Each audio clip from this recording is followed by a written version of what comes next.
Dalam Asia Pasifik Regional Asia High Level Roundtable Meeting di Sumatera Selatan dihadiri 10 gubernur dari 10 provinsi di Sumatera dan 28 orang perwakilan dari negara.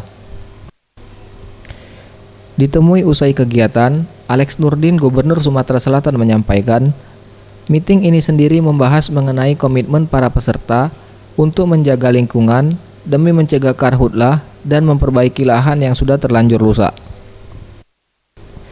Dari acara ini memunculkan kesepakatan pemerintah Sumsel akan menerima bantuan 11 program dalam menjaga dan memulihkan lingkungan, dengan 9 diantaranya untuk lahan gambut dan 2 program untuk lahan penggunungan.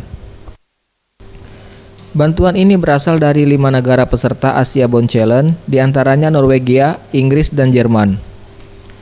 Dalam garis besar, nanti ada tim teknis. Kita sudah dapat 11 lokasi, 9 di peatland, di gambut, 2 di pegunungan. Itu luar biasa sebenarnya nggak usah dibuka semua di sini, kan jadi iri semua jadi.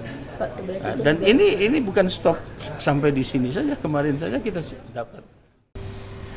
Ia menambahkan, penyelenggaraan Bond Challenge yang dilaksanakan di Sumatera Selatan ini dimaksudkan untuk menarik bantuan guna merestorasi lahan yang rusak, mengingat Sumatera Selatan masih kekurangan dana dan teknologi untuk merestorasi lahan. Anugrah Sandi Pratama, Sriwijaya TV.